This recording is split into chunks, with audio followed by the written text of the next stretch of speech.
اعوذ باللہ من الشیطان الرجیم، بسم اللہ الرحمن الرحیم۔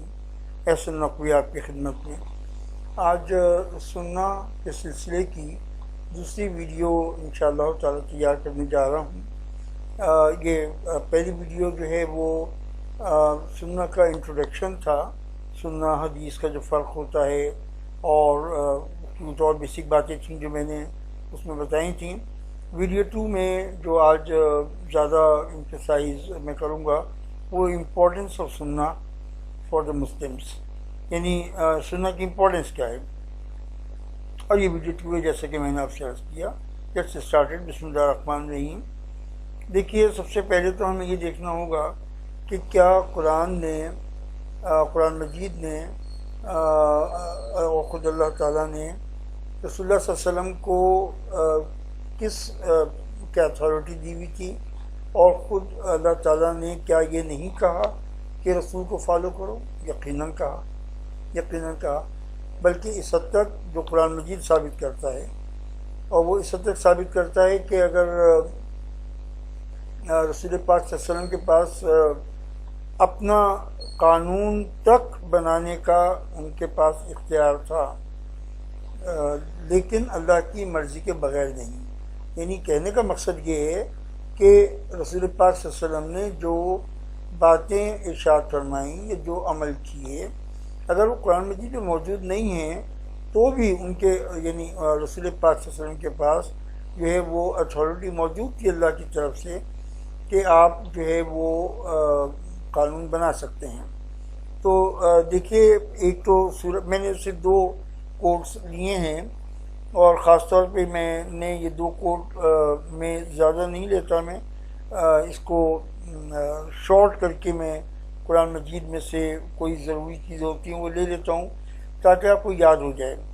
آپ کو یاد ہو جائے اس لیے ضروری ہے کہ جب آپ اس طرح کے 1 یا 2 کوٹ اپنے آنسر میں لکھتے ہیں تو اس سے ایگزامنر کو یہ امپریشن ہوتا ہے اور بالکل صحیح ہوتا ہے کہ آپ اپنے ٹاپک کو پڑھ کے آئے ہیں، اور ایک یہ طرح کی کوٹیشن ہو جاتی ہے، ایک طرح کا ریفرنس ہو جاتا ہے، اور اس سے ڈیفینیٹلی آپ کے جو مارکس ہوتے ہیں وہ امپروو کرتے ہیں۔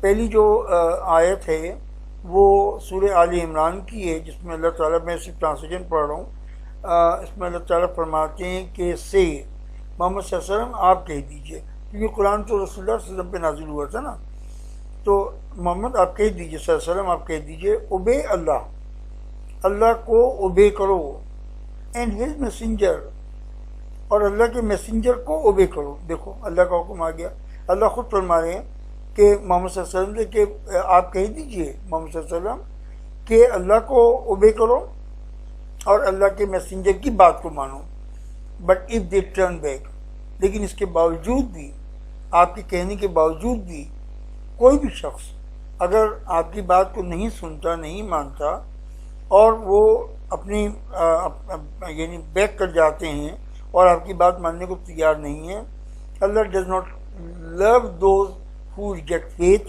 تو پھر اللہ تعالیٰ ان کے ساتھ کوئی محبت نہیں رکھتا جو کہ اپنے ایمان کو کھو دیتے ہیں، جو کافر لوگ ہیں۔ تو یہ کفر ہے، یعنی کوئی شخص جو اللہ تعالیٰ کو ماننے سے انکار کر دے اور اللہ کے رسول کو ماننے سے انکار کر دے، اس کو آپ سیدھے الفاظ میں کہیں گے کہ اس نے فیتھ کو ریجیکٹ کر دیا ہے۔ کافر اٹسیلف کوئی برا لفظ نہیں ہے، کافر means the person who denies, who rejects. تو وہ آدمی جو ہے وہ ریجیکشن کرنے والے میں سے ہو جائے گا جو کہ اللہ کو اور اللہ کے رسول کو ماننے سے انکار کر دے۔ دیکھیے، انکار اور چیز ہوتی ہے اور نگلیکٹ کرنا اور چیز ہوتی ہے۔ میں 100 باتیں نگلیکٹ کر سکتا ہوں، میں گناہ گار ہوں گا، میں غلط ہوں گا، بالکل میں صحیح نہیں ہوں گا، لیکن میں کافر نہیں ہوں گا۔ لیکن اگر میں انکار کر دوں ماننے سے کہ میں رسول اللہ کے اس حکم کو نہیں مانتا، میں اللہ کے اس حکم کو نہیں مانتا، تو پھر یہ کفر کا درجہ ہو جاتا ہے۔ اسی طرح سے اللہ تعالیٰ نے سورہ آل عمران کی وہ کوٹ تھی، یہ سورہ الحشر ہے، اس کی آیت نمبر 7 ہے، اس کا ایک کوٹ ہے، so take what the messenger gives you, بڑی امپورٹنٹ آیت ہے یہ۔ So take what the messenger gives you, جو رسول تمہیں دیں وہ لے لو، جو رسول تمہیں دیں وہ لے لو، ان کا ہر حکم مانو، ان کی ہر حلال کو حلال سمجھو، ان کے بتائے ہوئے حرام کو حرام سمجھو۔ یعنی کلیئر کٹ آرڈر ہے کہ جو رسول تمہیں دیں وہ وصول کرو، اس کو لے لو، اس کو اپنی زندگی میں اپلائی کرو۔ And refrain from what he prohibits you, اور بچو اس چیز سے، اپنے آپ کو بچاؤ جس سے رسول اللہ منع کر دیں کہ دیکھو یہ مت کرنا، ایسا مت کرو۔ تو یہ قرآن سے ثابت ہوا، اللہ تعالیٰ نے فرما دیا کلیئر کٹ کہ جو رسول کا حکم ہے اس کو مانو، اور جس بات سے رسول اللہ صلی اللہ علیہ وسلم کو منع کر رہے ہیں اس بات سے رک جاؤ۔ سورہ الحشر آیت نمبر 7 کا یہ وہ ہے۔ اب ہم مختصر طور پہ، ٹائم زیادہ نہیں ہے، اس بات پر آتے ہیں کہ جو سننا ہے اس کی امپورٹنس کیا ہے۔ امپورٹنس آف قرآن، میں نے غلط لکھ دیا، معاف کیجیے گا، میں اس کو صحیح کر دوں۔ امپورٹنس آف سننا فار مسلمس، یہ ہم پڑھنے والے ہیں۔ اس میں پہلا پوائنٹ آپ سمجھ لیجیے، it is the command of Allah to follow the prophet, بات ختم۔ جیسے آپ نے پچھلی 2 آیتوں میں پڑھا، اور 2 آیتوں میں نہیں، تو قرآن مجید میں جانی کتنی آیتیں ایسی ہیں جن میں جگہ جگہ رسول پاک صلی اللہ علیہ وسلم کو ماننے کے لیے اللہ تعالیٰ نے فرمایا ہے۔ یہ اللہ کا حکم ہے کہ رسول کو مانو۔ اگر میں رسول کو ماننے سے خدا نہ خواستہ اللہ نہ کرے انکار کر دیتا ہوں تو میں نے اللہ کی بات سے انکار کر دیا، میں نے اللہ کی کمانڈ سے انکار کر دیا، تو میں اللہ کا بندہ اس طرح سے نہیں رہا، میں مسلمان رہا ہی نہیں سرے سے۔ تو یہ اللہ کا حکم ہے جس کو آپ کو فالو کرنا لازمی ہے، پہلا ریزن یہ ہے۔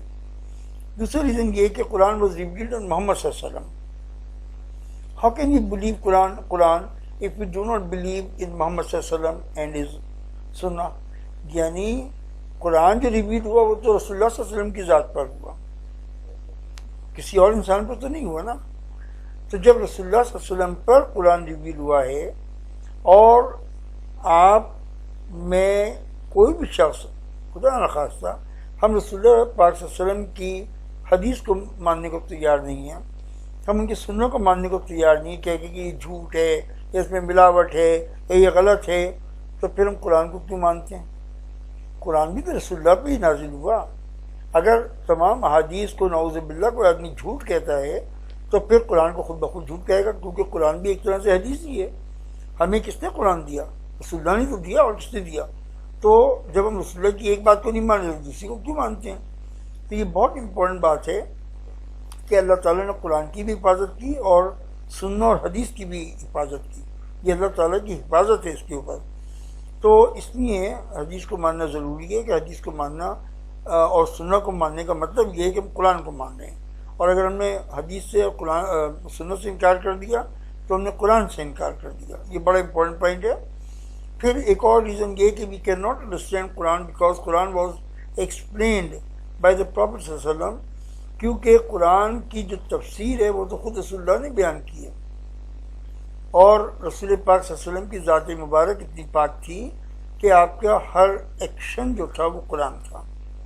آپ کا اٹھنا، آپ کا بیٹھنا، آپ کا سونا، آپ کا جاگنا، آپ کا کھانا، آپ کا پینا، آپ کا چلنا پھرنا، جنگوں میں حصہ لینا، امن کی باتوں میں کرنا، اپنے لوگوں کے ساتھ بیٹھنا، اپنی فیملی لائف، اپنے دوستوں کے ساتھ لائف، اپنے باہر کی لائف، اپنے دشمنوں سے ٹریٹمنٹ، اپنے دوستوں کے ساتھ ٹریٹمنٹ، یہ ساری چیزیں جو تھیں یہ چلتا پھرتا رسول پاک صلی اللہ علیہ وسلم قرآن تھے۔ یہ بات میں نہیں کہہ رہا، حضرت عائشہ کی حدیث ہے۔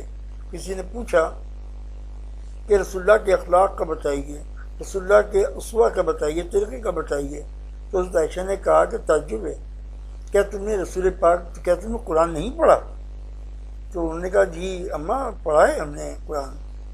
تو فرمایا کہ رسول پاک ہی تو چلتا پھرتا قرآن ہے، ہر چیز رسول پاک ہی تو قرآن ہے، اور کیا ہے؟ قرآن میں رسول پاک صلی اللہ علیہ وسلم کی ذات مبارک میں کوئی فرق ہے کیا؟ تو یہ ہے کہ قرآن جو ہے وہ اس کی تفسیر رسول اللہ نے بیان کی۔ کئی بہت ایگزامپلز ہیں، میرے ٹائم اتنا نہیں ہے۔ مثلا رمضان کی جو سحری کا وقت ہے تو قرآن میں آیا کہ جب سفید دھاگا کالے دھاگے سے ڈسٹنگوش ہو جائے تو کھانا پینا بند کر لو۔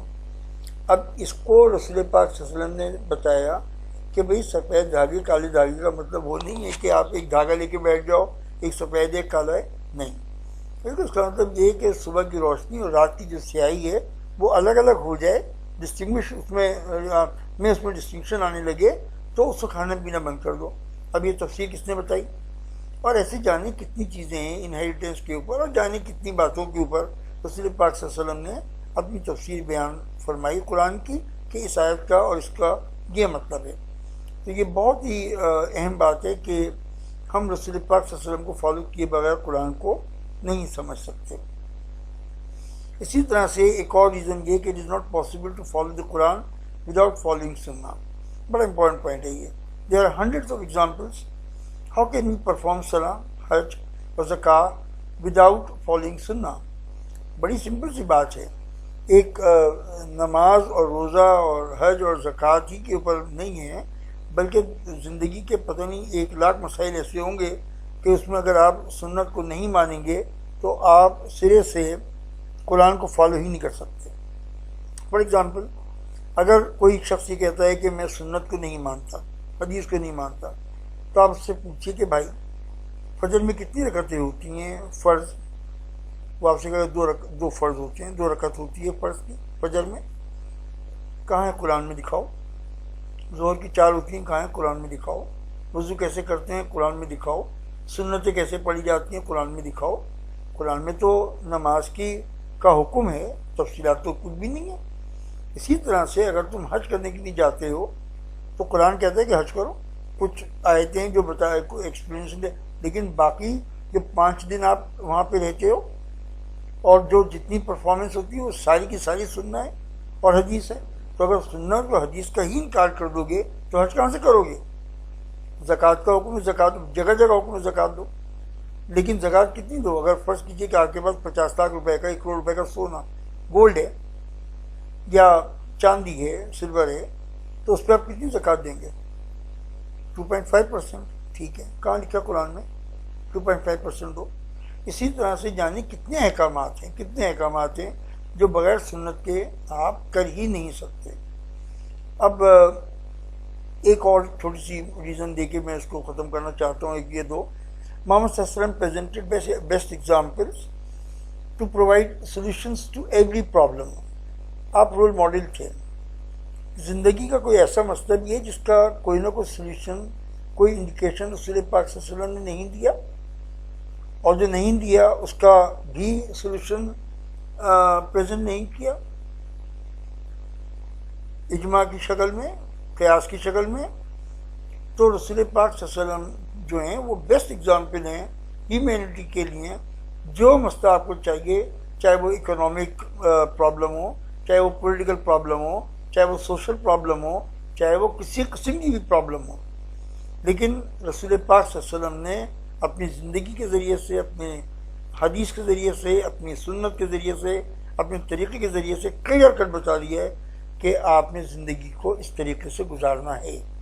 یہ بڑی امپورٹنٹ چیز ہے جس کی وجہ سے سنت کو فالو کرنا ہر مسلمان کے لیے لازمی ہو جاتا ہے۔ ٹیچنگس آف محمد صلی اللہ علیہ وسلم are applicable to every society and every geographical conditions. دیکھیے رسول پاک صلی اللہ علیہ وسلم کی جو ٹیچنگس ہیں ان کے متعلق آپ یہ نہیں کہہ سکتے کہ ہاں جی 1400 years back that was applicable, but now in these conditions of Africa or America or in Russia, Islam is not applicable. No, Islam is applicable in every single society wherever they are living in any part of the world. وہ آپ کسی پہاڑوں کے اوپر رہتے ہوں، آپ کسی ڈیزرٹ میں رہتے ہوں، آپ کہیں بھی رہتے ہوں، اور کسی بھی کوئی جغرافیکل کنڈیشنز ہوں، کوئی سوشل کنڈیشنز ہوں، ان میں اگر آپ اسلام کو اپلائی کرنا چاہتے ہیں اور ایک مسلمان کی زندگی کو اپلائی کرنا چاہتے ہیں، آپ کے لیے کوئی ایشو نہیں ہے۔ فار ایگزامپل، اگر آپ ڈیزرٹ میں رہتے ہیں اور آپ کے پاس پانی نہیں ہے، آپ تیمم کر کے نماز پڑھ لیجئے، پاکی حاصل کر لیجئے۔ اگر آپ جو ہیں وہ کسی اور ایسی جغرافیکل کنڈیشن میں رہتے ہیں، ڈفیکلٹی میں رہتے ہیں، یا تو آپ کے لیے اسلام کو فالو کرنا کسی بھی اعتبار سے کوئی مشکل چیز نہیں ہے۔ تو یہ وہ پوائنٹس تھے جن میں یہ ضروری ہو جاتا ہے کہ آپ سنت کو فالو کیجئے۔ اللہ تعالیٰ آپ کو برکت دے۔ آپ کا بہت شکریہ، آپ نے ٹائم دیا۔ تھینک یو سو مچ۔ اللہ حافظ۔